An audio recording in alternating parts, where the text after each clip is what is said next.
Sir? Can you make the motion to seal the minutes? Oh, thank you for reminding me. Yes, I'll make a motion that we seal the minutes from our executive session. Second. All those in favor? Aye? Aye. Thank you, Cal. Look at all this good stuff. All right. Cal, good to go? Yep, go ahead. Okay, Chief Gamache. Okay, great, thank you. So starting from the top of my summary, 207 emergency incidents to date. Noteworthy incidents since the last time we met. We were in Franklin last week. They burnt a couple of acres up there and they called us for help, so we spent like 3 hours in Franklin. Yesterday, a brush fire at Hackleboro and Foster Road in one of the fields there, burned about an acre. Yesterday afternoon, so we had a good response. We stopped it, it was spreading pretty quick.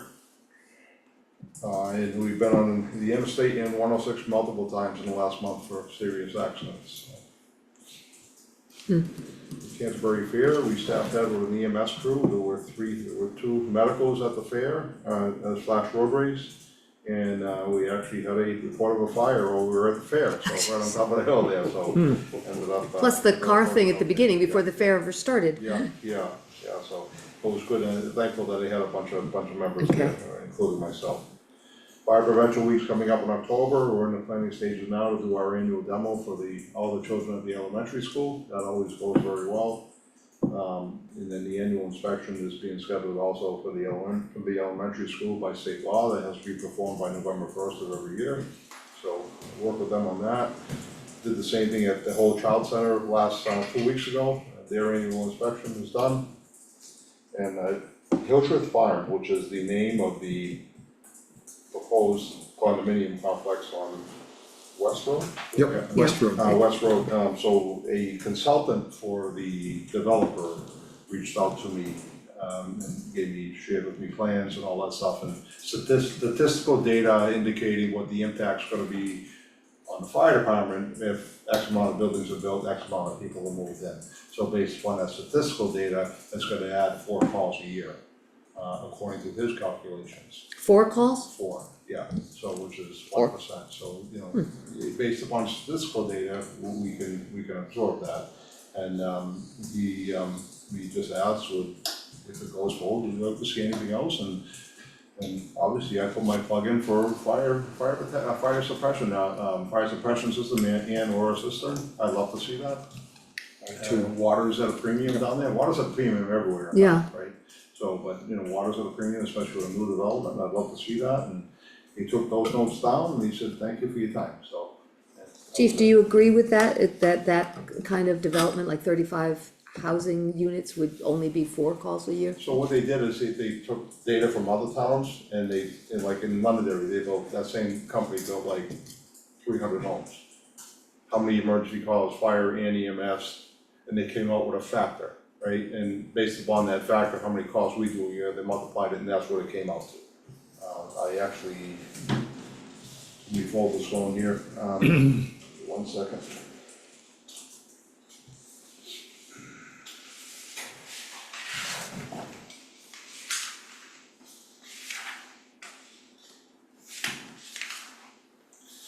Yeah, I estimated annual fire calls, like in Milford, Pembroke, Londonderry, multiples, 0.039 calls per unit for fire and 0.061 for medical. You multiply that times our factor, it equals 2 fire, 2 medical calls additional per year for that complex. Okay. So I'm going off his data, so I made sure I put the data in front of me. It's 4 calls per year for fire, and it's gonna have a minimal impact, and they have to explain to the department what we do, how we're staffed and all that stuff, so. Okay, thank you. Yeah. Oh, 1 sec, when was Fire Prevention Week, please? I have it on my calendar. October. Oh, that's October, that's Yeah, fine. in October, yeah, so I'll have Yeah. one more meeting before you, then, so. Thank you. Okay, membership, 1 application, that I'm reviewing, and we're still seeking new members. If you know anybody that wants to serve their town in any capacity, have them reach out to me. The Pickard Road hydrant project is at a standstill. We're still working with DES. I expect that to be completed by now. DES is, they denied our application. So we're working with somebody that looking to hire somebody out of my budget that basically navigates the nuances of DES and as far as these things go, so I'm working on that. The Motor Speedway event is the weekend of the 19th, 20th, 21st. We are staffing all 3 days with 1 fire truck and 3 personnel. Currently, I was at a planning meeting last week with NASCAR people. I'm going there tonight for 6:30 and doing a walkthrough of the entire facility, and we're looking at it from an emergency response perspective. Because, once the event is on, you can't move a vehicle, you can't move a person, so how we're stationing people and all that, that's what we're doing tonight. Town beaches have been very active over the summer, as you know, they had a drowning at, I believe it was, Seawolf Falls in Concord yesterday. Oh, So no. not that far away, but we can monitor them. Our foam system on the forestry kind of needs to be replaced, so I'm working with a vendor to get that done now. I attached an so E911, occasionally I get people calling asking about addresses and all that stuff, and so this is standard in the state. It's about 60 pages long that talks about addressing. I broke that down to a 1-pager and I gave it to you. It's on our website, and I sent it to you for the newsletter for September. It's basically, it simplifies everything, that kind of what we're looking for, because whether it's on purpose or just not paying attention, there's a lot of homes in town that don't have, we delay in getting there because we can't see the address, especially at night. So there's the standard. I know it's covered by RSA, but we're not out enforcing and kind of making people do anything. This is for information for people that, help us help you. If we Okay. can't find you, we can't help you. Did you send me everything with the pictures too? This, I sent you Okay. this document right here. Perfect, Okay? thank you. And it's also on our webpage, if somebody ever asks you, go to fire department webpage, Cal put it up there for you. Okay, thank Is there you. gonna be any attempt to enforce this? With road just agent don't or- have the time, you know what I mean, I think I'm taking the education route, because we don't have the staffing and time to kind of knock on doors and enforce this. We go on a call, we don't see the adjustment, hey, once everything's done, we recommend to them, and they usually comply. I've had one person tell me, well, we don't even want anybody to know that we're here, so they don't have a mailbox. Okay. Okay, not quite much I can do about that, so. Gonna make us hard to help you then, but, Yeah. okay. So the new engine update, we're about a year out. I'm heading to Massachusetts next week to meet with the president and the owner of the company that's basically, that's building our fire truck. I do that annually. They have an open house, and I've known them for 25, 30 years, and basically even the owner, I've got him on my cell. If you ever need anything, you call me, you know what I mean? So it's kind of like, I wanna keep that relationship going. So just so you know, they're kind of like, the banks, Chevrolet, so they're agreeing with fire apparatus, but Chevys are made in Detroit, right? So like our fire truck's being made in Florida, okay, but these guys are the local deal. And so that's what, and that's what we deal with for everything. So I'm going down there actually in September for that. I try to get there once a year. For the new update, I'm talking to the chief of Ware. They just ordered a new fire truck. They didn't go what we got, but so the fire truck we purchased 2 years ago was $820,000. We ended up paying $800 for it, but in a 3-year delivery. As of today's numbers, that same engine is 1.1 million and 5 years out. It's crazy. Yeah, It so, really is. it's just absolutely. Timing being everything, our timing was good. Yeah, that was good. Wow. When's the next replacement out? 6 years? What's that? The next slated? We're in pretty good shape after this one, we really are, yeah, we're in pretty good shape, so. Okay. In the HVAC system, we've been wrestling with that for a couple of weeks, and thanks to the help of Ken, and the technicians came in and got things going, and they gave us some suggestions on what we can do for some PM to it, so that's on our calendar, and we're gonna help, get that done, make sure that gets done on a regular. I saw all your lovely filters. Herb gave me a tour of the Yeah. filters, so Yeah. thank you for taking care of those. Well, shame on me, I should have gotten that before that, but that was the root cause of the issue. you know? No, but I mean, that's Yeah. just maintenance that is Yeah, important for all of you to breathe. Yes. Thank you. Any questions?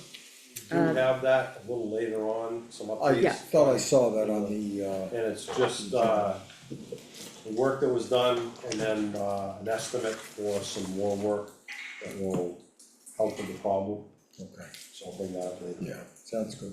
Perfect, thank you. Alright, Any questions? nope, I don't think so. thanks, chief. No questions, just thank yous.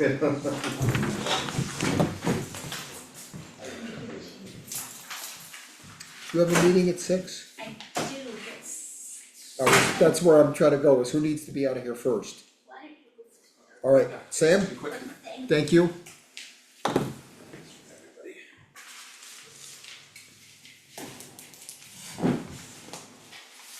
Thank you. Thank you.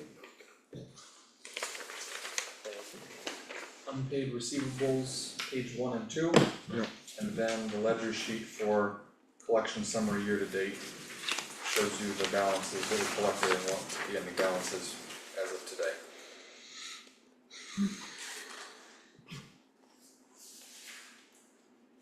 So the $4.4 million committed, we've got $142,000 left to collect.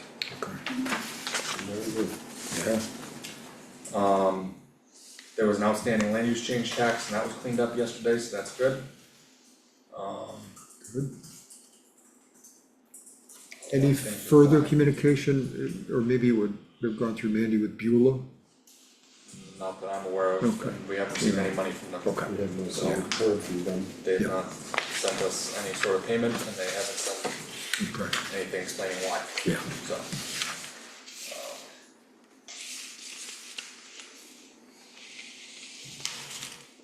And Lovering, how will we ever get that figured out? Eventually, we're gonna have to start talking about that in earnest. Yeah. Indeed. Oh, and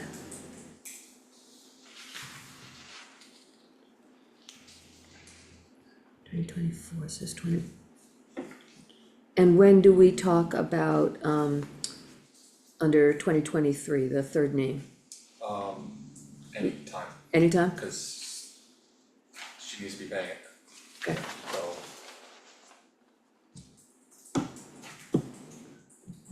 And how do we have that conversation? When is the best? That's up to you guys, Yeah, yeah. that's why I'm looking at you, and you, and you.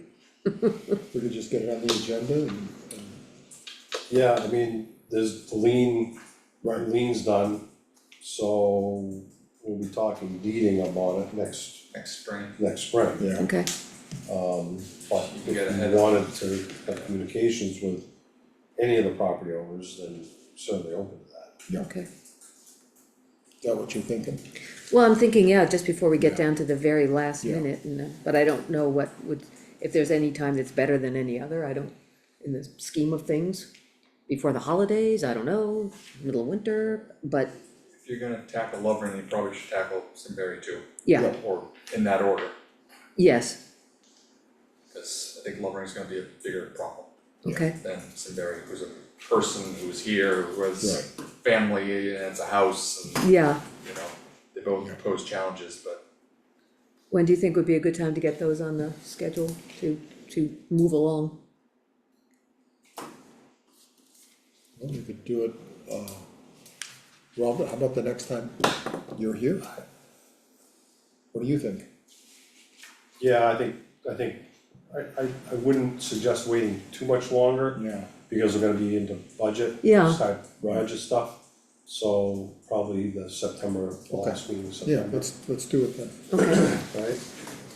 alright, so, last week in September, Yep.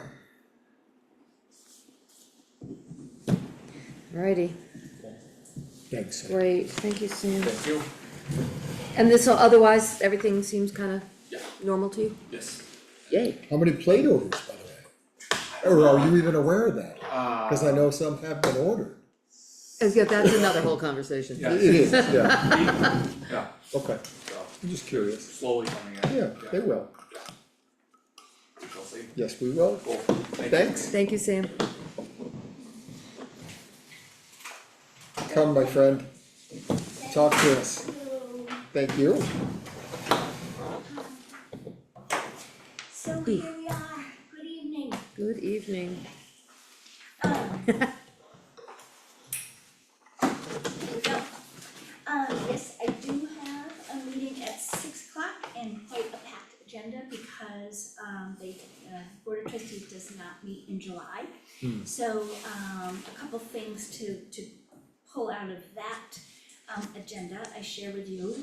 I have written the agenda and what I'd like, the budget, because I write my budget throughout the year.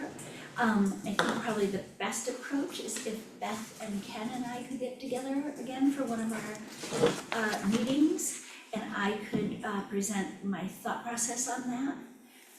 And then probably Rick Crockford is my current chairman of the Board of Trustees.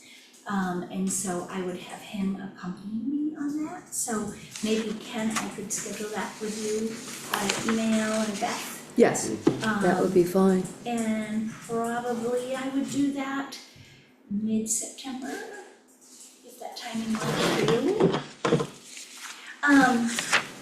you. We are meeting with the budget committee, the first meeting in September. If you know of any large proposals that may be coming, it might be a good idea just to. Yeah, nothing large other than my heating system, and that would be my. Yeah, and that's, I mean, I'm just, it's nice to give the budget committee kind of a heads up on a big, Absolutely. potential big ticket items. So Labor Day's the first, so either when you in, Ken? Second? September The 8th. 8th is when we're meeting. No, when could we meet if we wanna meet before then? Either that first, Next week. yes, we could do it next week. Yeah, I'm free next week anytime if that works for you. Yes, Just give me a day and a time. okay.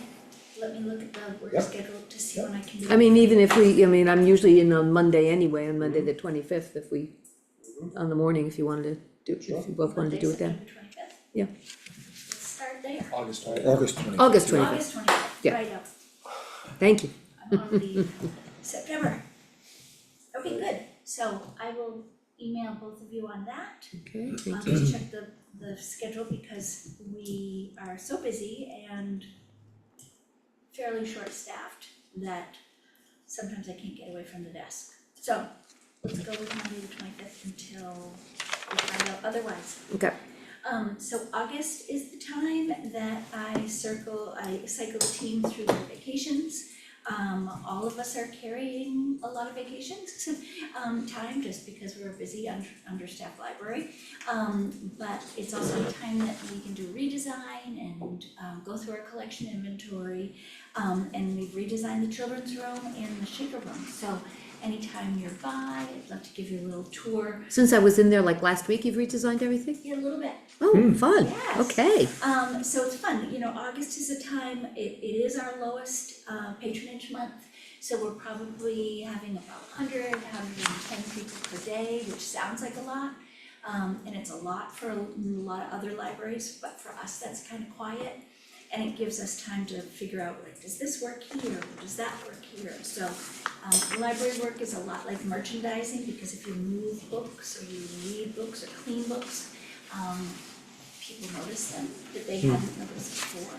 So, and as you're well aware, I'm going to experience an expansion of my libraries of things, with some money, brought forth from the trustees of the trust fund.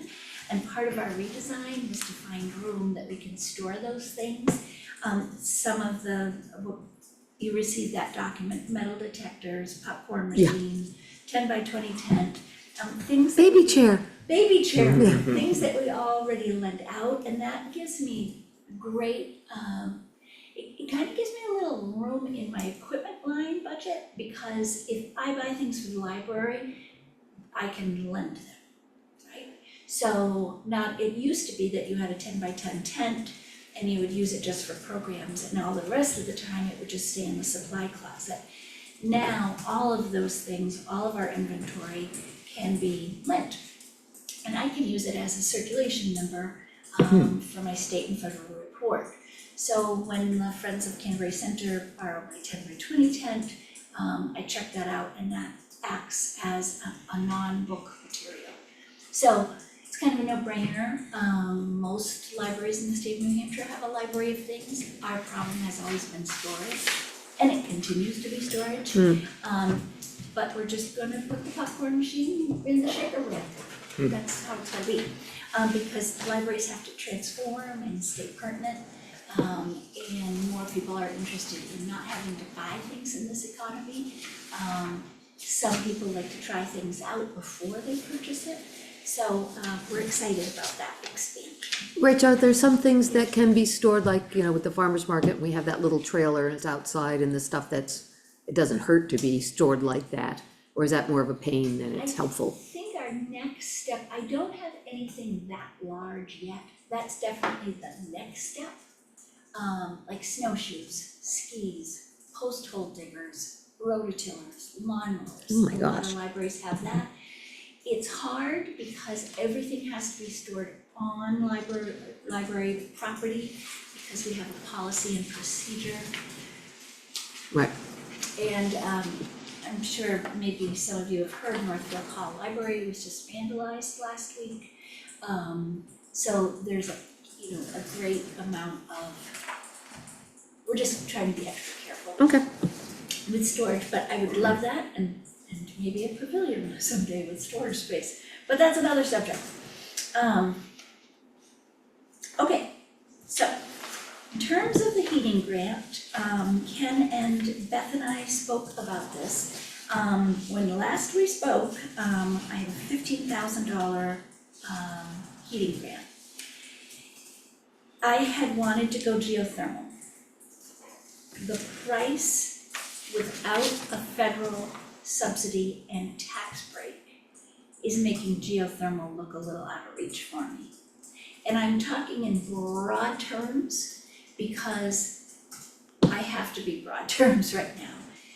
If we do an air pump, geothermal, like an air exchange or an air heat pump, it's more manageable in terms of price. Because the geothermal is $159,000 and my $15,000 isn't gonna go very far.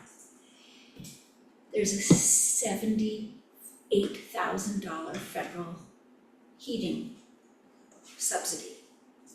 That's very much in question right now. So I've been talking, and that's none of my doing, certainly that's the federal government.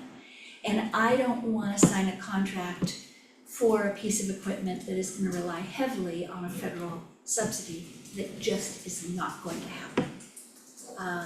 Libraries have learned the hard way that our funding can just be eliminated from us. So it's kind of a trigger thing for me. So I'm in talks with Ultra Geothermal, trying to gauge through their suppliers and their know-how, how certain they are that if I can get the geothermal installed within next year, would that tax relief still be there?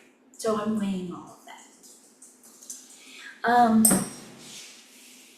Rob and Carrie Hunter have taken over the stewardship of the Rita Brasky Memorial Garden. That had previously been Danita Fisher with the help of Ange Murch. But Danita wanted to pass that along, and Rob and Carrie Hunter are master gardeners, and they are willing to take over the garden space. Just to give you a little historical information about that, the garden has always been the responsibility of the library, and in my 20 years there, probably we've had about 17 or 18 different groups of people that said that they would do the library garden. Historically, it lasts about a year and then they get tired and they want to do their own garden. Cause it's large, right? I've got a lot of planting. But I am happy to say that really kind of stopped with Danita. She really took it over and took it on and did a beautiful job. And she's our most senior, she spent the most tenure doing it. I have no hesitation in Rob and Carrie doing a really good job. It is a pollinator garden, and it's a licensed pollinator garden or a certified pollinator garden, so if you see them out there, we're just really lucky to have them, because if they're not doing it, I And the great Gordon Jackson, note that in there. Has been working to eradicate the poison ivy on the back hill, which is it just grows back and it's lush and it's deep. And he has, bless you, Gesundheit. he's been working to take care of that. And again, this is just the Gordon show, right? He's back there working tirelessly with heavy clothing in August heat. And so if you see him, please give him your thanks as do my library trustees and the staff. Thanks and a popsicle. Yeah, exactly. What, is he pulling it, Rachel? Is that, I believe he's pulling some, my most gosh, of it he's pulling. yeah, wow, it's a lot of work, It is a lot of work. Yeah. And if you know Gordon, he takes long shifts. So he's back there quite often. And there's a lot of it back there and it just grows and grows and grows. But that also benefits our farmers market partners. And we do outdoor programming back there and it's really hard because. And do you still have the little trail, wasn't there a little trail that We you, have a little trail. and was that all poison ivied as well? Not as bad. Okay. Just the beginning of it. But we do have a nature trail because starting in October, we're doing rain, shine, sleet or snow outdoor story hour. In addition to our regular Tuesday and Thursday children's programming, it's a rain or shine event outdoor classroom. But we don't have a classroom, so it'll just be outside in the snowy. Getting kids outside. Yep. So, sorry to be so vague about the heating system. I am working on it, I just am trying to make the most prudent decision based on the tumultuous grant situation. Well, that's all any of us can do, or any of you grant people people who rely on grants. Right. Okay, alright, thank you, thanks. Thank you, Rachel. thank you. Where are my cohorts? Highland. Vacation. Here's my cohort. Thank you. Good night. Alright, so, So, John did not have anything for highway, okay, yep, that's why he's not here. yep, They're done all the dirt road work except for regular maintenance, and they're working All the on- ARPA dirt, Pardon me? all the ARPA dirt Correct. road is, that's all done? That's all done. Yay. So they didn't water any of that in, right? Because the water truck's So down the water truck is broken again? again. The valves are all busted. John will be most likely asking for a slide-in water tank for 2026 for the dump trucks. Cause have you driven the roads they did with the ARPA? Yes, They were great for about 10 days. yes. And now they're like, not wear a mouth guard, Mm-hmm. cause your teeth will come out of your head. Yeah. Yeah, I've had a lot of people complain about it. He's working on trying to repair it, to get it so they can do some water on it, but yeah, and he's checked with some of the construction companies, Pike and others, and they don't have any that available. And there's no So, mutual aid or the compact, anybody we can borrow one from? I don't know if he's explored that, I'll make a note and ask him about that. And of course, after the deluge on Wednesday, I think everything was well watered, Oh, but most of those roads are gone now. Probably. Sunset Hill's gone, Hackleborough's gone, a lot of the roads got beat up because they were so dry that water just ripped all the silt right Yeah. off of them. so then what does that mean about having to go back and redo it? Is Well, the that's why I'm dirt still curious there? about the water Yeah. truck, not having a water truck makes it almost ridiculous to try to maintain them right now, cause you can't pack them, you're just putting dust on dust. Yeah. So, maybe we'll get lucky, somebody will have one there. Yep. Be willing to loan us Yep. for a couple of What years. about a pool water company? It's the same truck, right? Is there potential to hire like an oil no, company? because they don't have any kind of diffuser. They don't have a broadcast, okay, Right. it's just Yeah, a straight yeah, pump. that's right. You need something with usually there's a pipe that goes across the back with Yeah. holes in it. That's what they typically use. Yeah. How about a landscaping company? Not big enough? I don't know.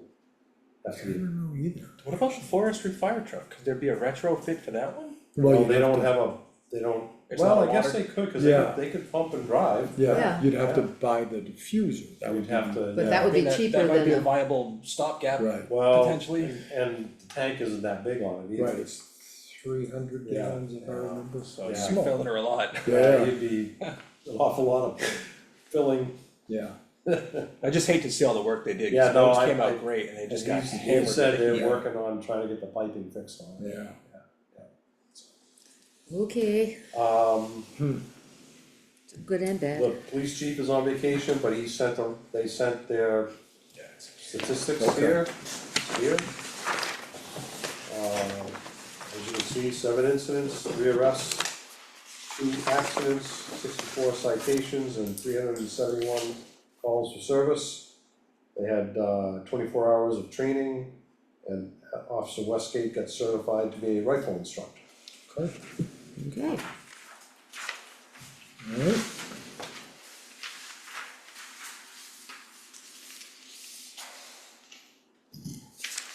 Alright, what do you think, we'll sign? Alright.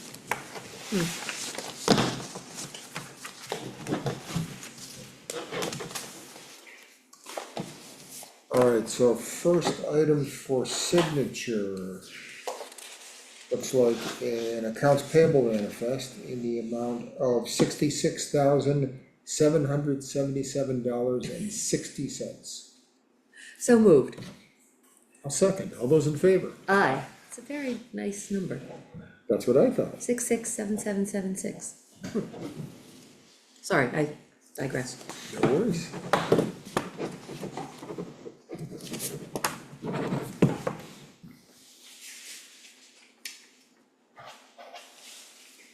Thank you. Alright, next is a payroll manifest in the amount of $51,159.33. So moved, Second, all those in favor? aye, Aye.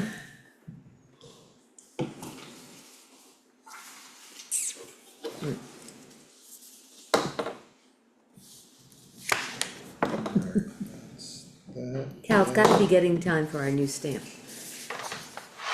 Come on, I'm gonna sabotage that stamp. Thank you. Are you talking about municipal? Exactly. Never, I would never For the talk about record. that. Alright, next item is a welfare manifest in the amount of $193.50.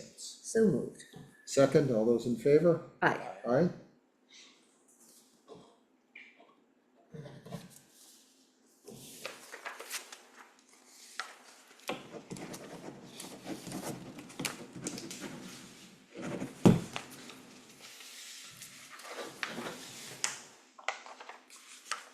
Alright, next item is a interfund transfer in the amount of $1,475.48. what's that for? Land use change tax. Oh, okay, Thank you. so moved, Second, all those in favor? aye, That.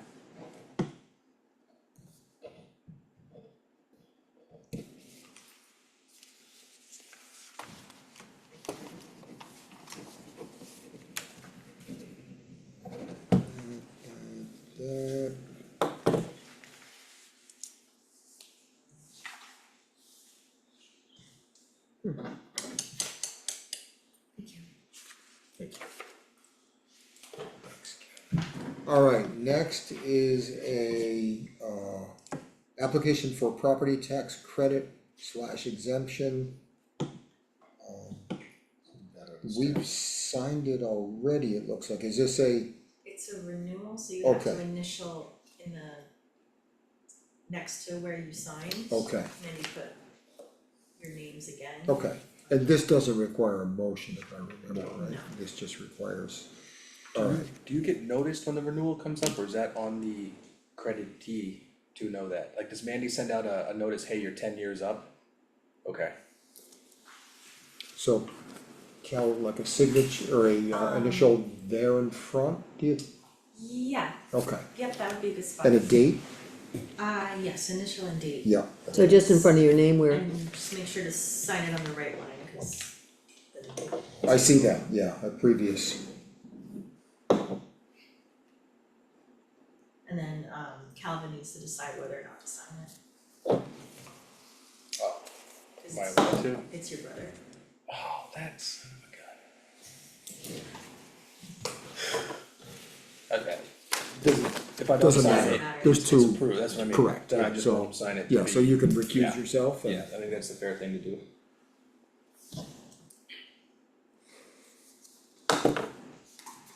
Alright. Alright, next item is an MS 535, which is a financial report of the, Hold on, yep, we need initials on the second page too. glad somebody's keeping us honest. I was gonna say, there were two blue stickers, but I didn't see them either.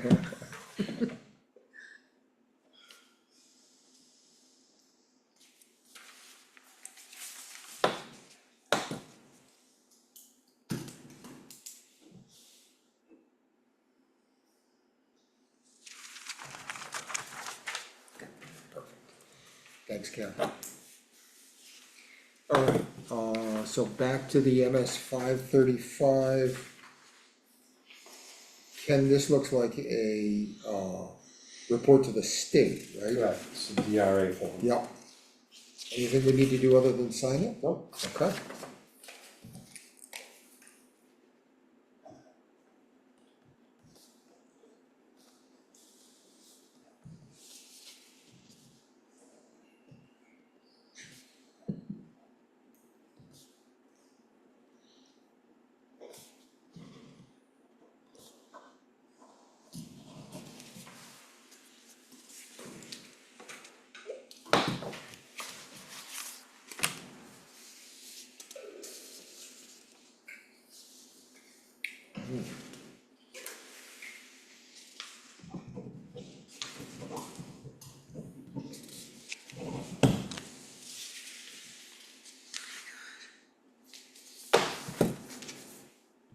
Pest control. What pest control did we have for $200?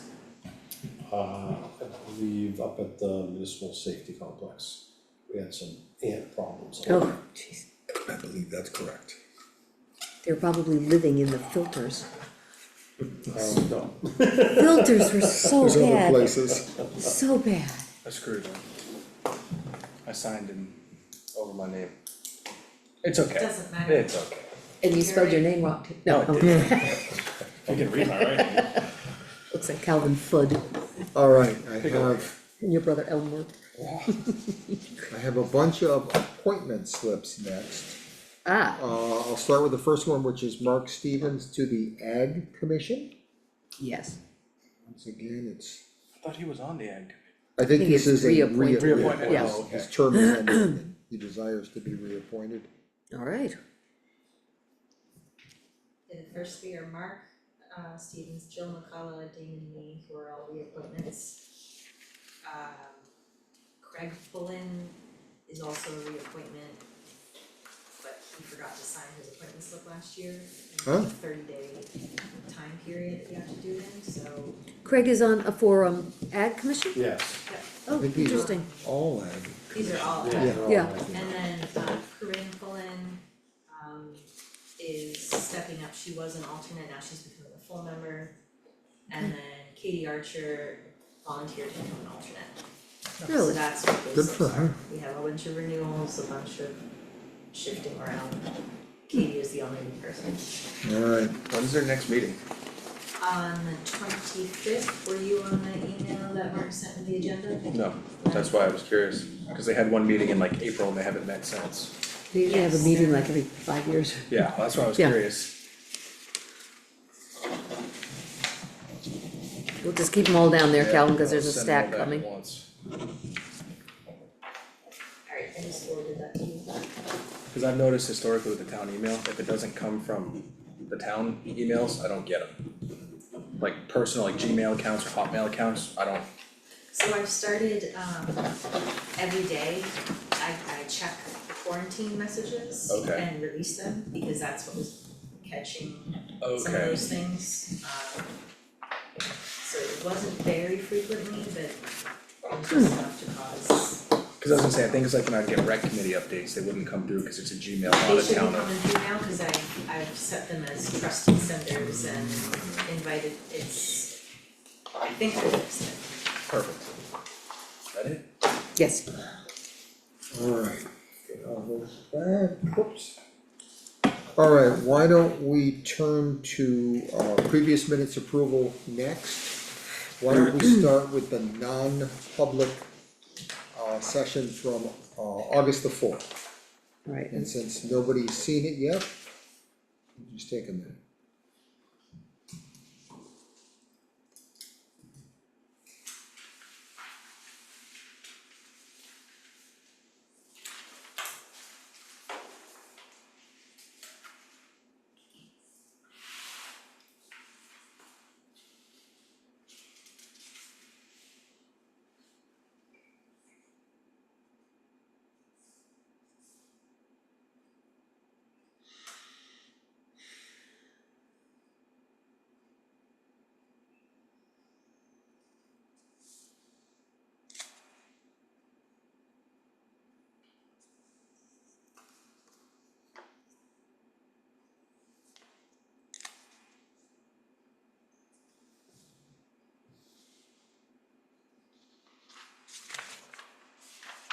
okay, I didn't see anything, Me neither.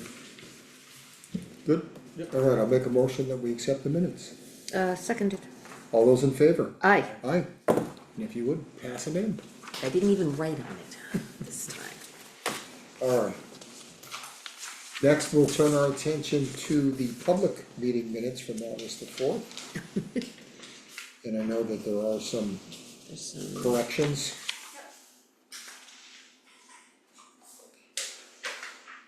So there's a bunch of typos and grammatical changes, Oh, and then I suddenly had a thought on line 54, is that a maple next to the Sam Lake House garage? It's a maple, not an oak, right, okay. It is a- I think I said oak and looks like you put maple, so good, yeah, I'm, because of how minor that is, I'm counting that as yeah, Like a typo. that's a nothing, typo, Yeah. basically. Yeah.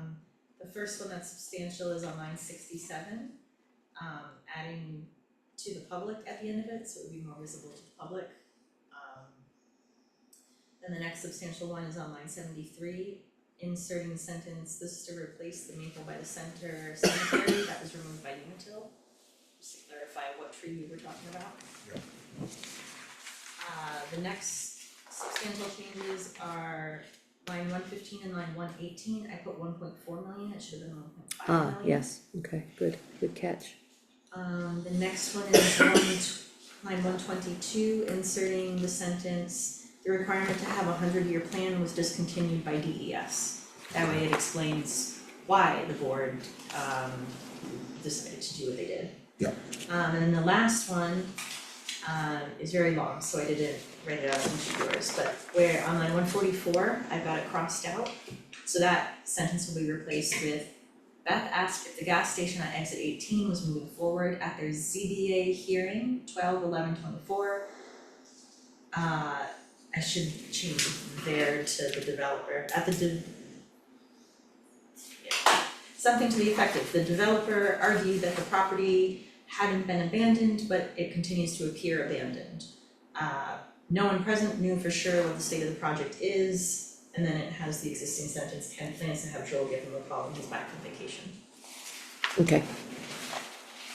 I'm fine with that, Alright, that's it. Okay. So I'll make a motion that we approve the minutes as amended. I second that, All those in favor? Aye. Alright. Alright, Ken, unless you've got anything else, it looks like we're on to new business, Yes, welfare job description. yes. So there's one copy in there, it was sent out in the email, We do not currently have a job description for the welfare officer, Oh, yeah, so Cal worked on putting one together. okay, currently it's part of the administrative assistant Yep. job description, Yep. is to be welfare officer. But if somebody else who was more qualified and had more time came along and wanted to do that, Yeah. then that would be really helpful. From the job description, you can see there's a lot. Yeah. But it's also kind of weird, cause it's like, it could be nothing for months and months and months, and then it Right. could be a whole bunch at once. Yeah.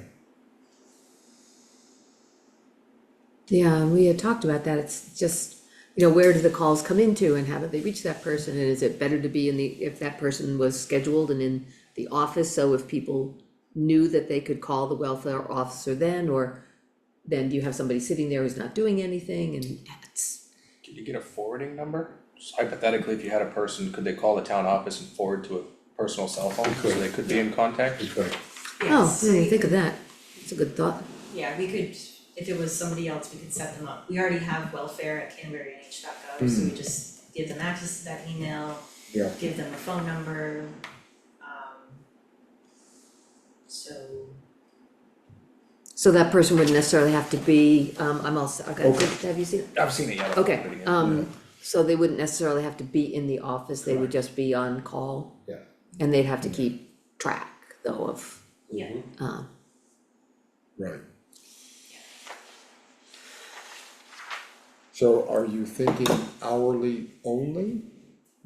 I guess question for either of you, or sort of a base salary, if you will, for, We have a health officer that I would, before the last 2 years, I would say their job frequency was about the same. yeah, The last couple of years has been quite a bit different. yep, I don't know, I think, okay, I mean, I guess at this point, unless you felt that we wanted to advertise, we'll keep it the same. It's up to you guys. I mean, keep it the same as in polling the As people that in- we know and, Well, Oh, as keep in it if as Cal in- wants to continue Yeah. doing it or has the time to continue doing it. right, You know, like I say, the last couple of years has been, out of the ordinary. yep, it really has. well, and the hard thing about this is, yeah, it would be seems like it would be a contained chunk of Cal, what you're responsible for doing, that would free up a lot of your time. But also this kind of position is a lot of, you can see somebody being on their own, they're going out, they're doing house checks, they're dealing with, I mean, it would be really hard to keep track actually of what a person is doing. Well, So we I have a don't- building inspector that Yeah, I does guess that that kind would of be, stuff too, so. I guess that would be true. Yeah, I mean, I think the I- key is hire a trustworthy I think if person. you had the correct person, Yeah, then it wouldn't be a problem. That would be the. Because there were a couple of people I was talking to through, the PTO, who have experience. They were wondering, because most of their experience is with child issues, but I know, you know, many of our welfare cases do have children involved, so it's not all that different. They wanted to, before they even asked around to anybody they knew, they wanted this description to see. But I think they would also, anybody would wanna know if we were willing to pay for that, so, There mean, is no extra budget money for it this year, we haven't budgeted for that position. yeah. So, we would have to, I think that would have to be decided on first, when we go through the budget process. So bring this up in September when we talk to the budget committee, if there's, Suggest that you're contemplating that, and then we'll go into the fall and do regular budget talks and see where we end up. right, cause there's no, yeah, it'd be great, there's no way to put a, you know, say, even if you say $20 an hour, and there's no way to make a calculation if the time is so erratic, Again, yeah, we could certainly, Cal keeps track of her time, we could certainly say, okay, well, 4 or 5 years before this, we had the average of this many hours a year. In the last 2 years, we've had this many hours per year. yeah, okay. But I don't know, yeah. it's one of those things where, I think if we move forward, that we need to put some restrictions on certainly hours per week, so that we don't run into issues with either the federal government or potentially the state. But, you know, the the salary, the hourly wage, I think is, that might be a difficult one to. But that's a problem with the Decide. job though, how do you put an hourly cap on the, how much time a week when, as Cal knows, some of the issues were very intense, very time focused, all at once, for a very short period of time in a week, and then nothing. So how do you, I think that is in our power to do so, and we should do it.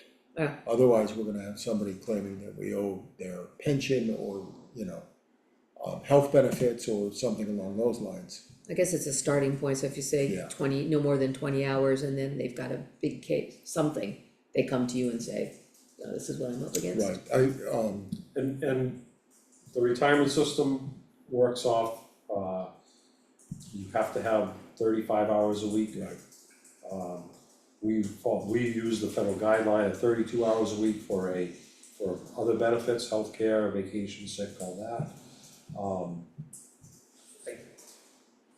And that is based on not just 1 week or 2 weeks. You could work 50 or 60 hours 1 week and then no hours the next 6 months, and you still wouldn't qualify for those benefits. So, yeah, these are not insurmountable.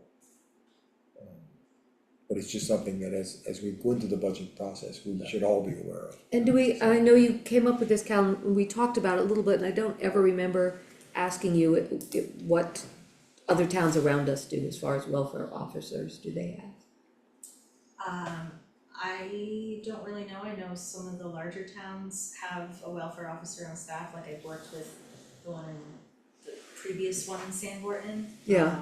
And that was, I don't know if it was full-time or part-time position, but she was their welfare officer. Yeah. Had her own office.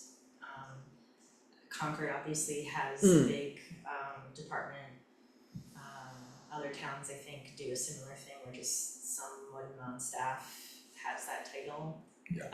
I know that some towns, like Portsmouth, has an agreement with their neighboring towns, mutual aid kind of thing, so Portsmouth does all the administrative stuff and then the neighboring towns that pay them. I contacted Concord and Concord was not interested. So Interesting. that's not really an option for Yeah. us. Yeah. How about Sanbornton? I would not, simply because of the issues Sanborn has had with their last 2 welfare directors. Okay, And that emphasizes the need to have a very trustworthy person. okay. So, so we put this on the agenda for September and the budgeting committee and think about it a little bit more? I think as far as pay and everything like that, yeah, like I say, we don't have a budget for it, even if we wanted to hire somebody today. So I think right now, it's still gonna fall back onto the staff position. Should I wait then to share this with the people I talked to about seeing if they knew anybody until it's more, I think so. okay, I mean, technically, we really shouldn't do anything till town. okay. This is a very complete description that I'm not sure we And realized that's what, was all we just wanna make included. sure we have a job description, so. Yeah. I think that's a great idea. If we do end up in going down that road, we have something. Yeah. Yeah, this is very complete and I think probably a lot more than most people would think the job would entail.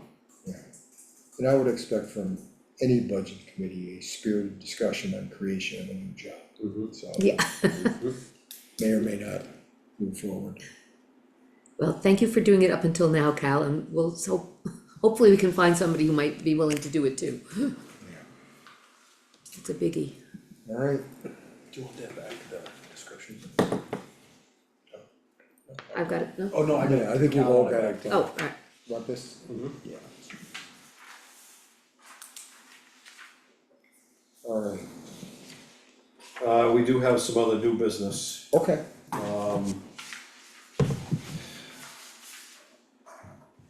The DES, Solid Waste Management Bureau,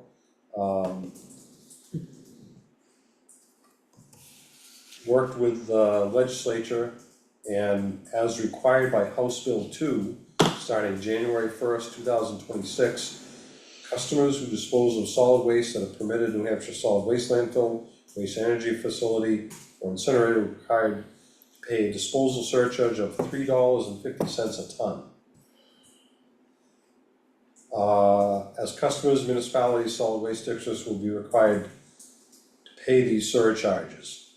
Municipalities will then be able to request quarterly reimbursement of these surcharge payments upon submittal of invoices and proof of payment. DES is currently drafting rules to implement the program. So we are currently paying $95 a ton. Mm-hmm. That is slated to go up to $100 a ton in January, which will make it $103.50 a ton. So far this year, I think I did the math, we would have paid an extra $860 something. So it's gonna amount to $1,300 a year if we continue our average. But we would get that money back as long as we submit an invoice, so. And this was an answer to the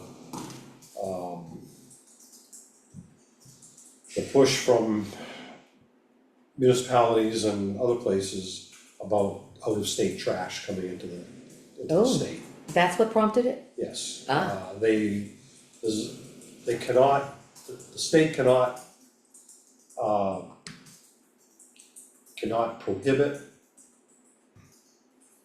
trash from coming in from out of state because it would be a violation of the Federal Commerce Commission. Really? It's a product that is shipped and the state can't refuse to take it. Huh, Say it's part of the federal trade. interesting. So, you know, the big question is, we have a couple of big landfills in the state. And a lot of, and the incinerator, but a lot of the landfills are filling up. And once they're full, once they're at capacity, they have to be capped and they can no longer be used, so you have to open a new one somewhere. And as I think everybody's seen in the news, no one wants to have another landfill open up, a No. big commercial landfill opened up in their town or nearby. So the question is, how do you prevent more out-of-state trash coming in and leave space for in-state trash? And this is one of the ways they found to try and help that. Interesting. Let's see. The only other new business I have is the P and L, we got copies of Yes. the budget. Yep. Couple of things I just wanted to point out. Yes. On page 4, under ZBA, if you add the expenses up, they total so far year to date for ZBA, which are secretary wages, postage, advertising, supplies, seminars, totals up to 2836.26. They have received $1,484 in income. So I just kinda let you know that. Wait, I'm sorry, where we are again, on page 4 Page under 4. ZBA, Under ZBA, yeah, if you add up the total expenses, so that would be line 419111 and all those, yep, all, yeah, 11, 13, 14, 15, and 16. yeah, It totals to $2,836.26. okay, If you go back to page 1, under ZBA fees, you see they have received $1,484 in fees. So they've recouped half their costs, essentially. Yeah. On page 5, one of the big expenses that we've seen, an overage, and I think we talked about this before, but I just wanted to continue on. because it's gonna impact something else later on under new business, under old business, is the municipal building maintenance. Yep, I noticed that. We're $8,453 over budget. Yeah. And what is parts and supplies, which is a rather astonishing number there at the end. Which Line line? 4195.5.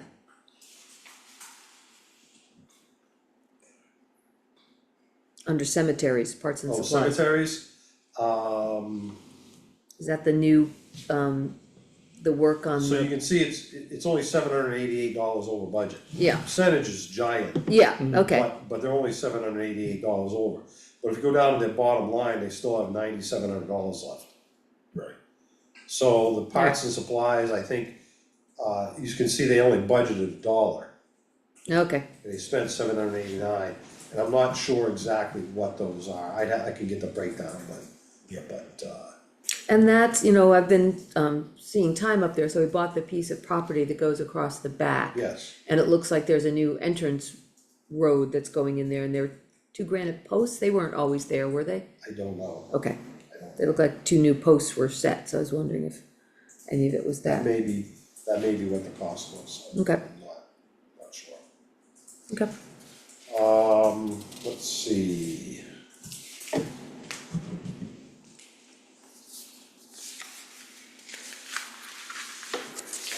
That, page 9. Oh. Solid waste disposal. Solid waste collection, solid waste disposal. The total, you can see what the total is under solid waste is $89,963 Yep. and 85 cents. Again, if you go to page 2, under enterprise fund, we have received $61,064.49.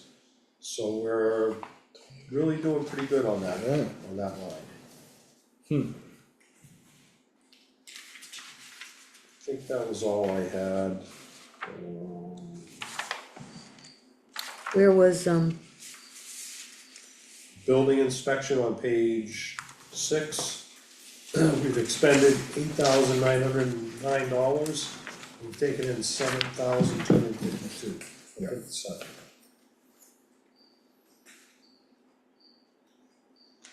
and are we still kind of where we thought we were going to be with legal expenses for, like the planning board?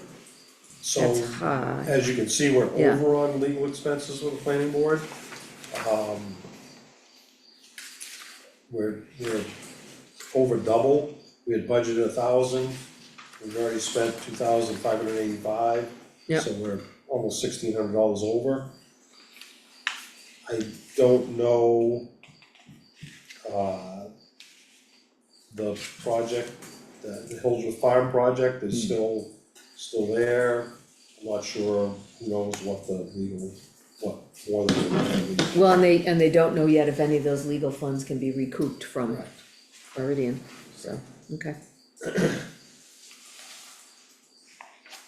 What's the other one that I was looking at here? But overall, the budget is looking pretty good. That's always good to hear. We have some overages, we have some where we haven't spent a lot of money, so overall, we're in pretty good shape. And I will have a better breakdown of everything for our meeting with the budget for this September. Yeah. Thank you. This is huge. Do we have to, no, that'll just be an adjustment if that whole thing with the change in cost per tonnage, that all gets, So we will have to take that into account when we're looking at the budget for next year, because we have to budget to pay that much out. That regardless money of what we get back. Correct, Yeah. the money that we get back will just go back into the general fund. And we'll have to budget that for the tonnage that we have to spend. And then where does the whole in and out with Shaver and where does that figure in? It just in there in the calculation somewhere or separately? I haven't gotten that information yet. Okay, Right, that'll be. We have a private contractor in town that hauls to the trash energy plant. And their tonnage goes towards the town's tonnage. The town is required to supply so many tons a year to Wind Waste, which is the facility now. And that any tonnage that the private hauler hauls from Canterbury goes towards that tonnage. And they pay the same rate that we do, but we charge them a 10% administrative fee. Okay. So I don't know, I'm not sure where that tonnage is, where the surcharge is gonna go on that. If it's gonna be billed to the town of Canterbury, I'm not sure, I'll have to look into that. that's gonna be a good bookkeeping exercise, Yes, that's what we'll do. yes. Will areas keep these numbers in mind when they're running their projections for next year? I mean, obviously they're aware of it. I forwarded this email to George, so I'm hoping that he takes that into consideration. I'd just be curious to see how it affects the subcontractors or the proposed, the Casellas and those, what they do, how it affects their rate. Yeah,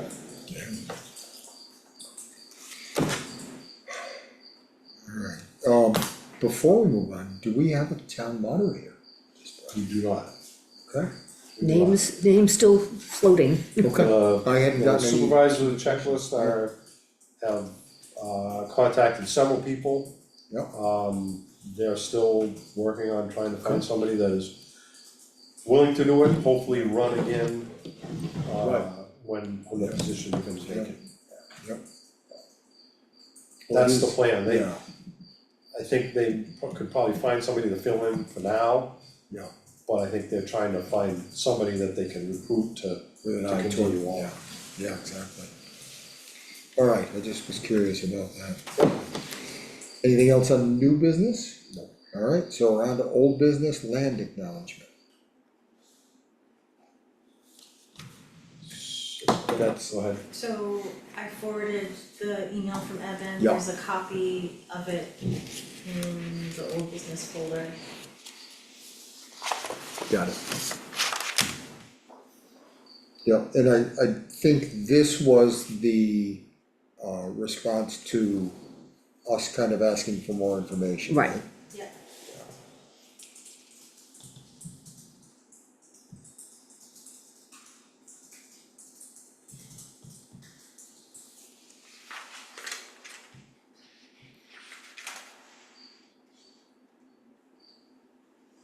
Yeah, I had an interesting conversation with the, I wanna say Poulin family, husband and wife who were here at the Canterbury Fair about this. Okay, And I don't know as Evan had talked with them. yeah, She didn't remember off the top of her head, but he might have. But, again, I was like, I'm not necessarily willing to just go out and sign something when I don't know what we're committing the town to. right, And, what she said is basically it's kind of a granting, the stewardship of the land since they can't be stewards of it anymore to the people who are here now. So it's just an acknowledgement of taking care of the land we're sitting on. There's a lot more that can be done, but I think that's the basis of it. That by displaying these, that's what you're acknowledging. That these people were here before and they're not responsible at this time. That's how I understood our conversation anyway. So,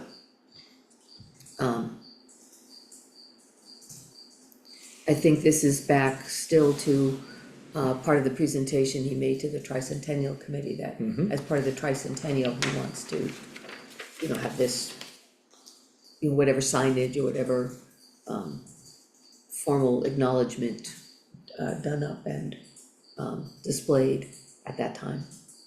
Is that what you understood from him? I agree, yes. Yeah. Have we spoken to any of the other committees, or have any of the other committees heard of any of the, I'd just be curious to see what conservation or HDC input, what they would have, or what their Yeah, view on it would be, I don't know the answer to that, you actually. know, what I they, know this hasn't come up to in conservation. no, What do you I'm- think? I'm just curious, like maybe they would have an idea of if we display a plaque or a notice, if they have any view or vision on it, or they might just say, why are we doing this? You know, I don't know, I'm just curious to see, other than the people in this room, what their views or takes on it are. My, you know, 10,000 foot view is, it seems like a harmless, good gesture, it doesn't seem like it's gonna do anything or imply anything, but I'd be curious to see what other people in town committees, you know, thought about it. You know, the spaces that it would, I wouldn't say affect, but the spaces it would be present in. You know, Actually, the conservation commission would be a good people to, next time I go to a meeting, I can just bring it and say, what do you think?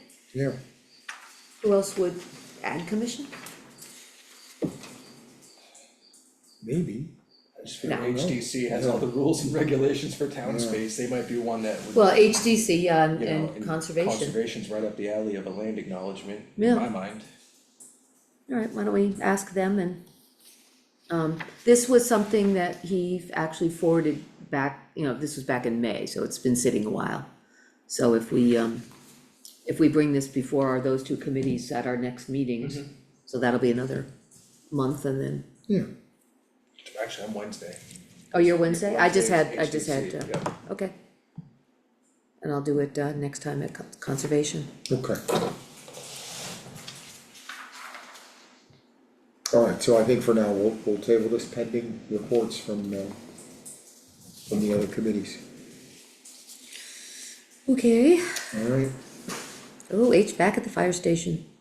Anything, I think we sort of discussed that. We did, the repair was made to stop the leak.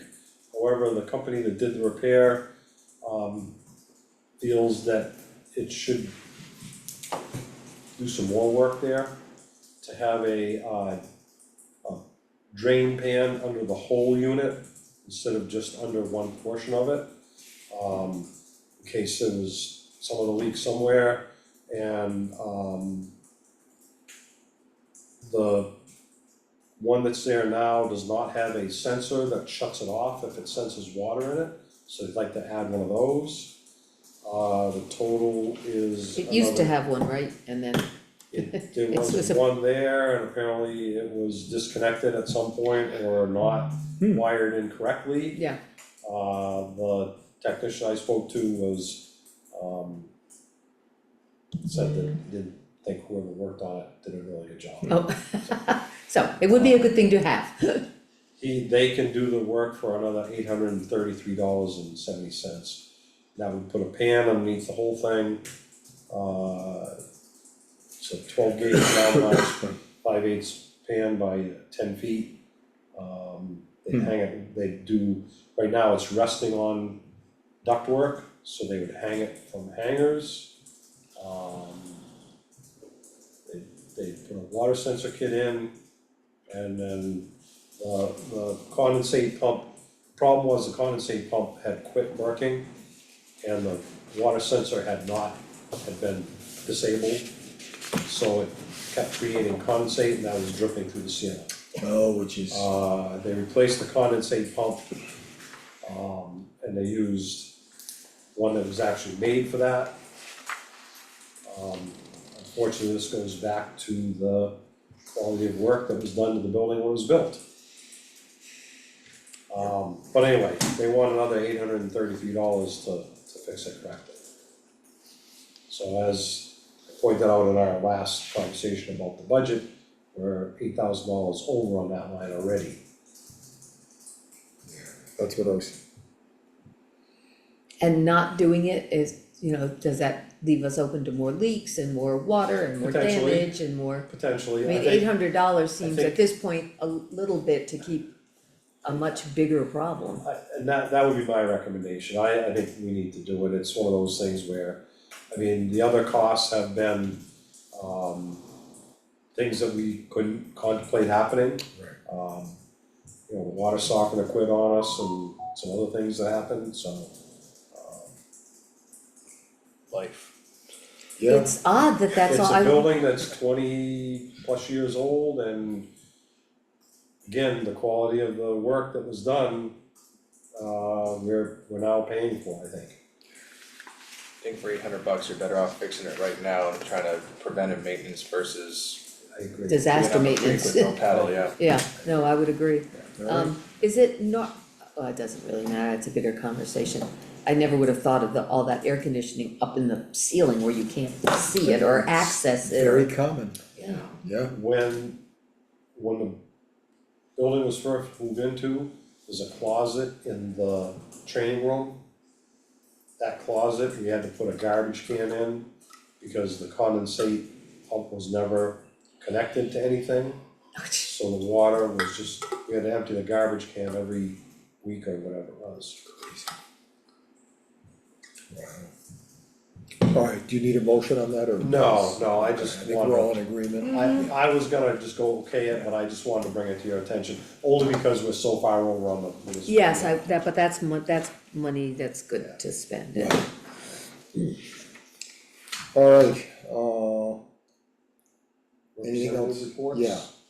Anybody wanna lead off? Well, can I just, old business real quick? Okay, And sure, This is probably for yeah. Cal with the roads. Your schedule is probably more complex than mine, can we schedule a time to go, sit down and maybe divvy some stuff? Try to spearhead that before budget season hits Oh, really you're hard. thinking for the, Discontinued roads? Discontinued- Yeah, roads, before we yeah. start hitting warrant article season and everything else, if Yeah. I could, September is gonna be probably my most flexible time before school, Yeah. sports and life. right, So I could That's a great definitely take idea. some days if I had to come into town office and make that work. So whatever works for your schedule, I just wanna get that out in the open. yep, Little stars, so. Little stars, cool, put googly eyes on it too. right. Alright, selectmen representative reports. Go for it. Alright, I'll start off with, I think we're all up on the latest with Meridian Development and the Planning Board. You may have some additional information actually, but I'll let you, when we I move do. to that part. Yeah, I think since we discussed it here last, we had the walkthrough of the site. There were a number of members of the public that were at that planning board meeting. And a few that spoke, we had a couple that spoke via Zoom or whatever our service is. And I guess that continues. That's really, we okayed a minor subdivision for Rick Zeller and his wife and their neighbor.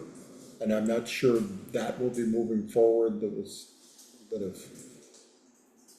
angst, I guess I'll call it at the meeting. well, I'm so- not exactly sure that they wanna move forward with it, Exactly, but they wanna know that they can. but they have the option Yeah. to move forward with it, so. Is there a total amount of hearings they can keep pushing 18? Cause I know they've pushed that, what, 3 times now, 2 or 3 times they've moved the hearing? So there are. Continued it. Continue Right. it, that's what I Yeah, mean, yeah, yeah, I mean, yeah. how many times can they continue it before a decision has to be rendered? They still or- have questions to be answered though. Right, I mean, you can only kick a can so many times.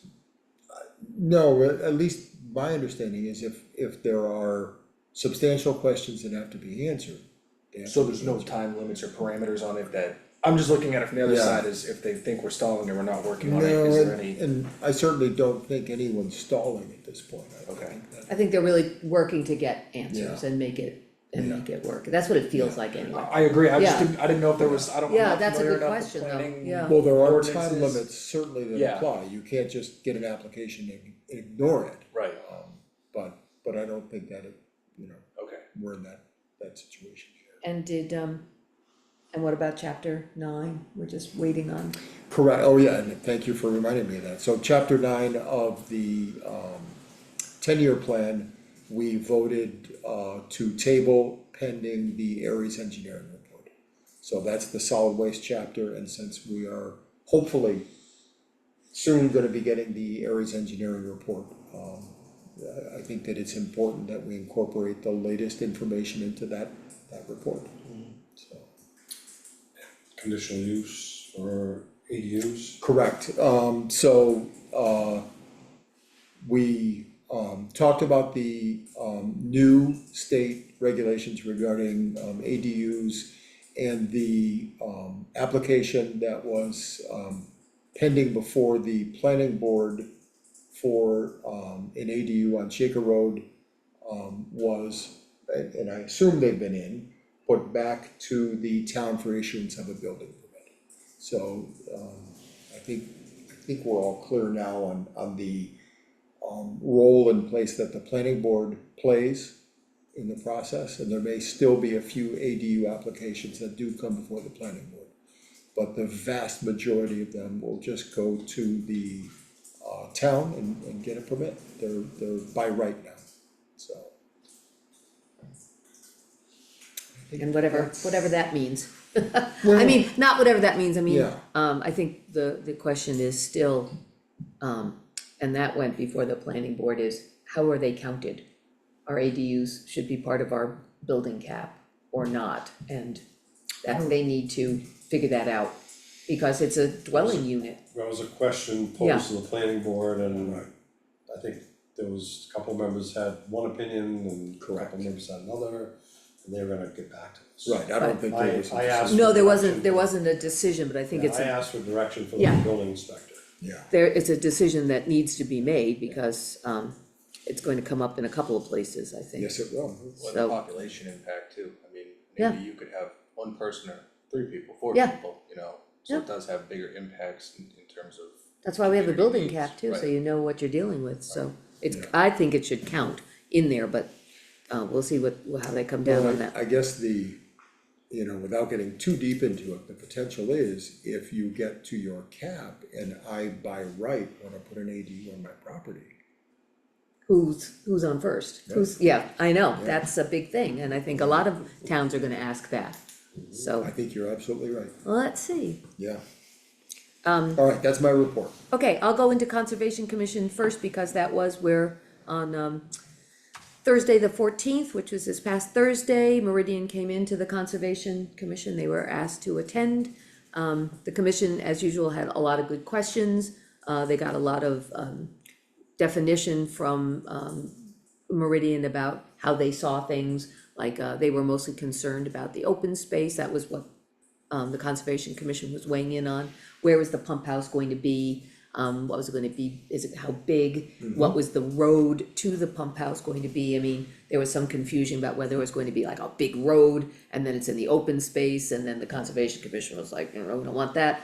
But apparently, when Meridian went over their calculations, they actually had a little extra allowance, shall we say, for the open space. So they ended up taking out the road to the pump house and like the pump house, and they still had plenty to offset for the residential. And they're gonna just do a gravel road, the commission was happy. So they asked good questions, Meridian had good answers. The commission on the whole seemed okay with the project. And they made several suggestions that Meridian was willing to, deal with, like, putting a fence, the Conservation Commission wanted to put a fence to clearly delineate the residential section from the open space that shouldn't be touched. Fine, we can do a nice split rail fence, it'll look lovely, it'll serve the purpose, fine. So they, and their suggestions will be presented at the next planning board meeting, on the 26th.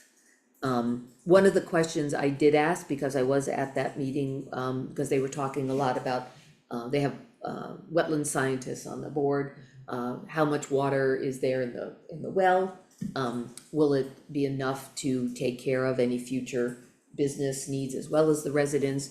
And I asked about cisterns for fire suppression, and what they did was they rearranged, and you'll see at the next planning board meeting, they did change the plan to take those 2 units that are right looking down the open space, they took them out.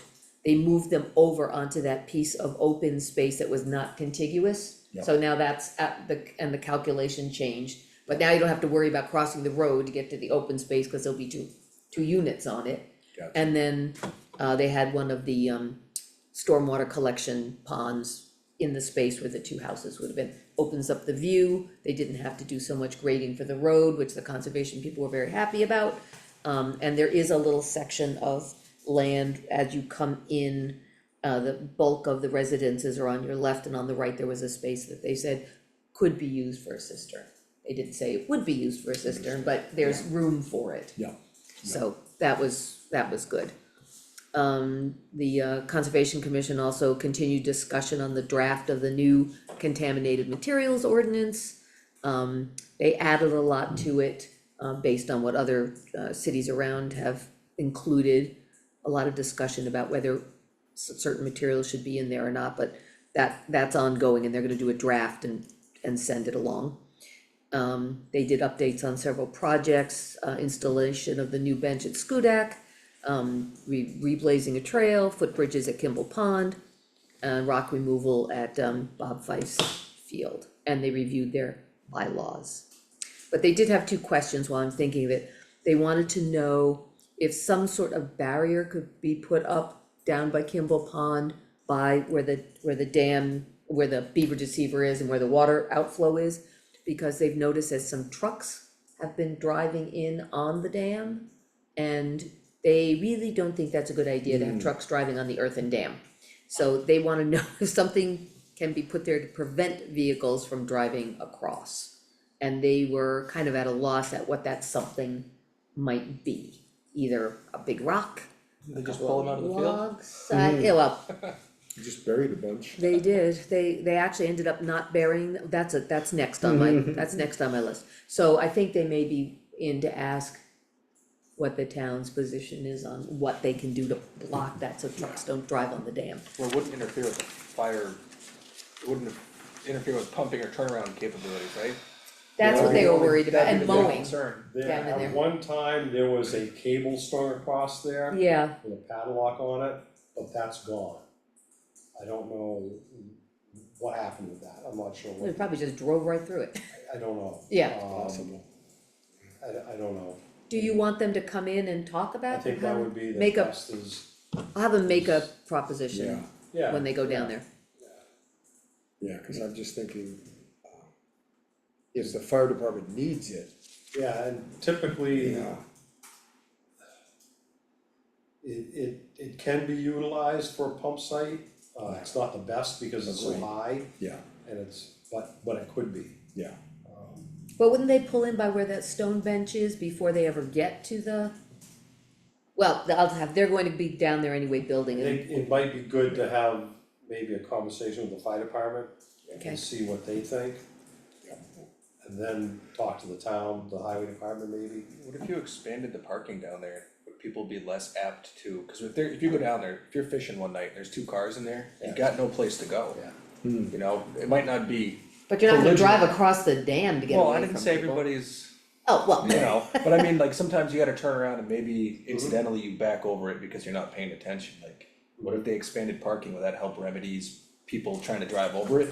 I don't know, I'll ask them. That'd be a good question for them. You know, it would promote use of the I space. think I think probably to start with, their conversation would go to the fire department and see Okay, what they think and then go from there as far as some kind of barrier or something. okay. Yeah. There are two big brush piles in the field as well, and they didn't know if it's possible, they just thought they would ask if that's something that the highway department could take at their leisure.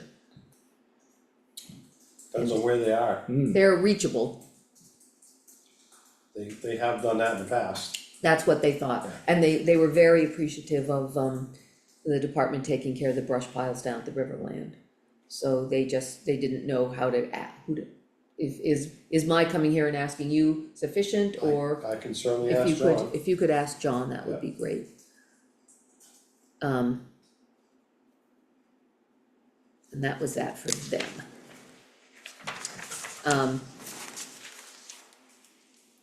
The Energy Committee is going to be holding a panel discussion on September 9th on the how-tos of EV ownership. The next day, September 10th, they're going to be having their electric car petting zoo, which I'm assuming Ruth Heath has been in touch with as far as it being okay for them to do this in the center and park on they've done it before, on the lawn by the cemetery. And they're also going to be having like snow blowers and chainsaws and other electric type vehicles and tools around the gazebo. What they did ask, and I don't know how you want this request to come, they wanted to have help with pedestrian crossing because the farmer's market is going on at the same time and the cars are across the way and there are gonna be people going back and forth. We told them to do that in the, cause Oh, they have to, you told them that they have to take care of it? was it Beth McGuinn that? Yeah. Yeah, Beth McGuinn emailed us and asked, and Okay. we just gave a heads up to the PD that would be happening and suggested that energy committee should have somebody there, like just put a little vest on. Okay, So- And what, they can ask the highway department to drop off a couple of cones, put some cones in the road there. Like they do at the village. Events. That's, people see cones and they slow down. okay, They don't slow down for blue lights or red lights or anything like that, but they slow down for cones. okay, was told to, maybe we'll put a couple of cones by the dam and just, there you go, to take care of it. Okay, they didn't seem to remember that, okay. I will pass that message along. Jeff Beltramo took the information and the invite from John Norberg of World Energy. And he's gonna contact them to see exactly what their free energy evaluation includes up at the municipal center. 2 members are gonna be attending the September 25th All-Day Local Energy Systems Conference. And just so you know, Cal, I don't know if you saw my email, I emailed this all to you, okay. A committee member is going to reach out also to a representative Clean Energy New Hampshire to weigh in how they might help us craft policy to help with town energy issues.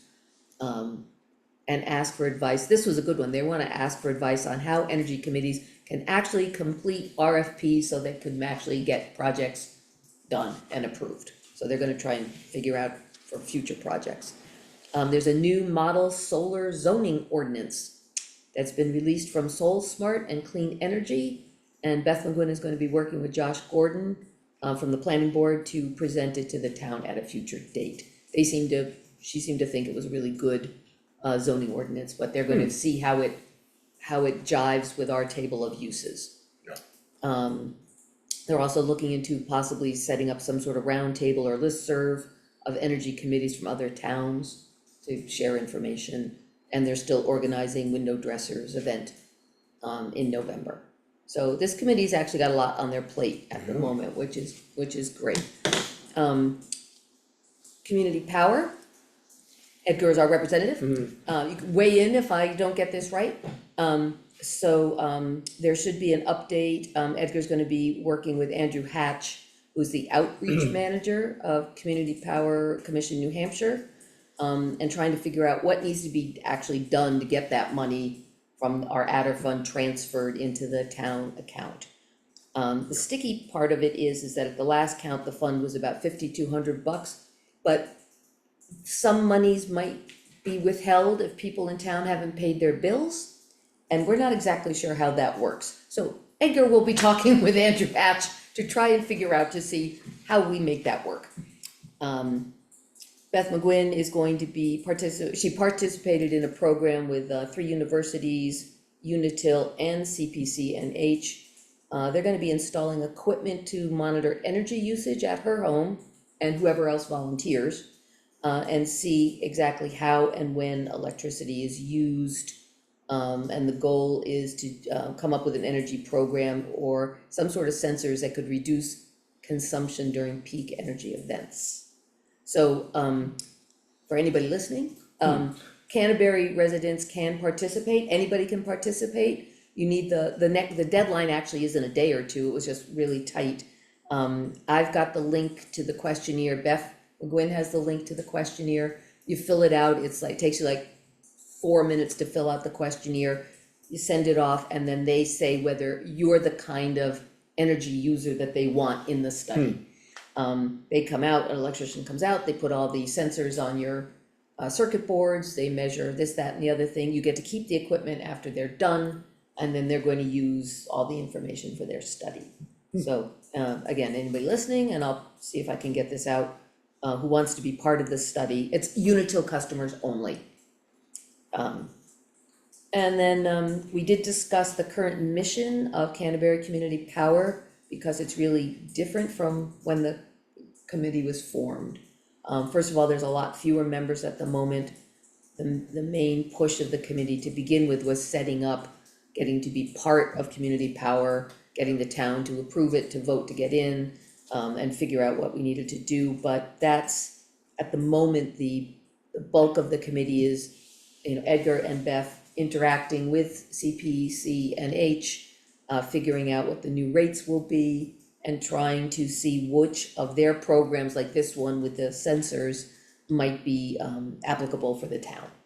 So it's gotten to be pretty focused on us going with Community Power New Hampshire and information coming back. At the moment, that's all the bandwidth the committee has, and how to get the information out about what community power is and how to opt in, opt out, what your choices are to the residents of town, particularly new residents.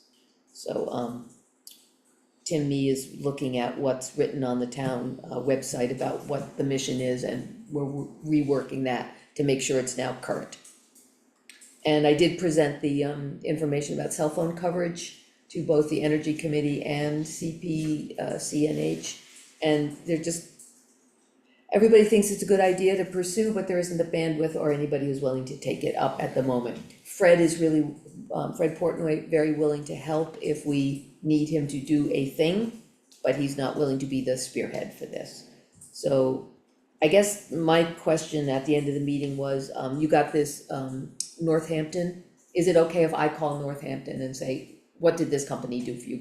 Just get more information from them, because no one, as a select board member, I think if I can call whoever in their town dealt with this company to see what everybody was concerned about, that the company that Northampton used, it sounds like they were pretty much helping with permitting for towers, and not necessarily any other ideas of how to do anything with the up-use coverage, but they didn't know. So if it's okay for me to call Northampton, I'll find out what the heck is going on. And that was it for the community power. Again, it's mostly messaging about how people can interact with their, and make their choices for their bill, and bringing information back from the mothership to Canterbury. Mhm. And I think that's it.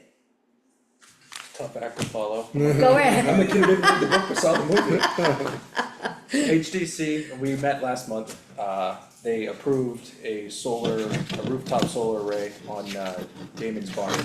Oh, That was the only major moving and shaking over there. They discussed the potential project coming from Shaker Village regarding the windows, which I believe was brought up with us during her second Doing it, quarterly. yeah, Yep. it was. So that was pretty straightforward. They meet again this week, so we'll have some new stuff, at which I'll bring up the sign with him. And go Yeah. from there. Rec committee just closed soccer. what do you mean, the sign? The potential for having like an information sign, we talked about it Oh, 2 okay. years ago. Yeah, and Edgar has brought that up several times too, about an information sign, as particularly for, well, in our case, it was for how to get information out about rates or choices or anything, but any other sort of town information. I Yeah. think we have a lot more to discuss about that. I think it could be beneficial, but I don't know if it has to go through the HDC first, but if we're gonna have it down here, I think we need their input on size, and then we can kind of Well, and plant there's, that seed. and that's what I was saying to Edgar the other night is, the problems are multiple, either somebody's gotta sit out there and change the letters, who is that somebody? Who decides what information goes on? You need a warm body, which seem to be in short supply. Yeah. So- It's a I big- volunteered Edgar. Yeah, it's a But- big commitment But for it is a someone. big commitment, and then, is it a digital sign, which is, I think everybody would freak out about. Agreed. And would be expensive, quite frankly, if you're gonna try and run power to it. Is it only in one place? What is that place? If it's in the center, everybody on the other side isn't going to see it. Do we make better It's use gonna of, be neon, of course. but we have to make better use of getting, Yeah, Arrows that flash and Yeah. blink to it. No, I'll bring it up with Kevin, Yeah, because yeah. I briefly looked at, they're relatively affordable if you get the ones you change the letters on yourself. Pretty straightforward, they're not break the bank expensive, but I gotta talk to him to see design, placement sort of stuff. That's at tomorrow's meeting. Do you want any of the mock-ups I did the last time this idea came up? Yeah, if you have them, I can grab them from you. And then, I can electronically send them to you. oh, even better. The rec committee, they closed soccer registrations yesterday. I reached out to Randy today. She didn't have the numbers in front of her, but she said it was another good year for soccer. Good. They are now in the planning phases of Halloween, which she's already chomping at the bit for, so they're Yeah. looking forward to that. And then after Halloween gets done, all focus will be shifted to the Christmas tree and what Yeah. festivities they're gonna do there, and whether it's going to be in conjunction with Friends of Canterbury Center, and how they wanna work that out. School board was this week. A lot of policy changes at the school board level, nothing directly impacting the town at this point. Enrollment is up, I got the kindergarten numbers, I think they got 29 enrolled right now solely in Canterbury, so that's about 6 more than last year's enrollment, so Yeah. they're definitely coming up there. I brought up briefly, the traffic issue with pickup and drop off. Yep. So they're gonna try to address that, and they brought up with me, or I should say Principal Chubb had a question regarding when you come up the hill, the school zone sign with the speed limit, it's right at the entrance. It's kinda like bent in half, she wasn't sure if that was a town issue or a state deal, it's like, you know, just your typical T-post, but it's kinda over, and she wasn't sure if the town or the state maintained that since it's on a state road. State road, State so road. I would assume the state. That's what I told her, but I didn't know who had the ability to straighten the T-posts. I hadn't even noticed. Yeah, it's a little crooked. The sidewalk is gonna be repaved Okay, in September. I don't know if that will affect that or not. no, the sidewalk doesn't hit it, if the sidewalk comes up the hill, you Okay. got the entrance, it's just past the Okay, entrance. alright. So, you know, So I would suggest that she call the state. okay, and bring that up with them, I'll tell her that. And then, state. And then I'm going to forward over, like a map of the parking pickup drop off to Superintendent Tursi, and they're gonna kind of put their minds together to see what they can do. I spoke with Principal Chubb after the meeting, and just sort of brought up the issues and the complaints that people have had and ways to remedy it. And essentially, they're seeing it too, but I think a lot of these have been in conjunction with the lack of reliable transportation. More parents are picking up and dropping off than throwing kids on the bus. So they're gonna try to figure it out, but they can only do so much.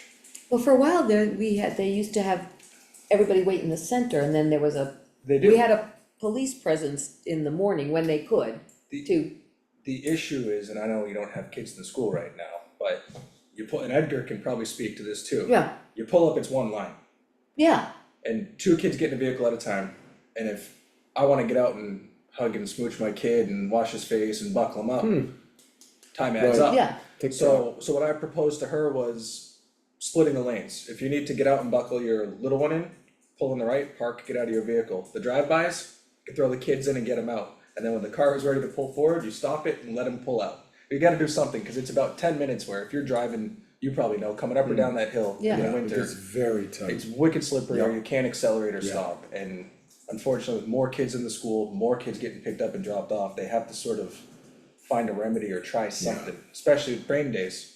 Everybody stops at the gym door because they don't let the kids out 50 yards ahead to walk inside, so the traffic gets backed up. So, we just gotta figure something out for safety issues more than anything else. So I told her I'd send a map over to Michael with just a proposed breakdown and see what they would Yeah. do, but I did bring up three-phase power, told them that we haven't heard any numbers yet. They didn't seem neither receptive nor non-receptive, it was just sort of there, so no update on their end for that stuff either. But that's it. what would the school need 3-phase power for anyway? Upgraded HVAC. Oh, Yeah. really? Yeah. Their HVAC system is really, really bad, and I believe they did not get the grant to move forward with that now, so they're gonna have to start incorporating it in the long-term budget. And I think Canterbury is one of the priority schools, Canterbury Elementary and Belmont Elementary, cause they're the older schools. Yeah, So it would include all the air handlers would have to get essentially ripped out and upgraded, along with all the power to and from them for bigger pumps, condensers, the whole 9 yards. okay, that makes So, sense. they did try for grants, I know there's still a couple grants out there potentially, but I haven't heard any update on those, Okay, so. That's it. that's enough, Yeah. that's a lot. Yeah, sounds like everybody was busy. This is good, I really like hearing what the other committees are doing. I agree, yeah, And I think it's good to keep us all on the same. for awareness, Yeah. certainly. Alright, we need to go, if nobody's got anything else, it looks like we need to go back into a non-public session, okay? Wait, are these two things on the, these two are the two topics for the non-public Correct. session, okay. Alright, Alright, I have, did I do good, Edgar? I have it marked out. oh, thank Okay. you. Cause you need to do two, and they're not the usual. Alright, one at a time or both together? Both together. Alright, so I am going to make a motion that we adjourn into executive session per RSA 91A:3(2)B and RSA 91A:3(2)M. Looking for a second. A second, All those in favor? Aye. Thank you, Edgar, Edgar. thank you. And that'll be it for the night, so we won't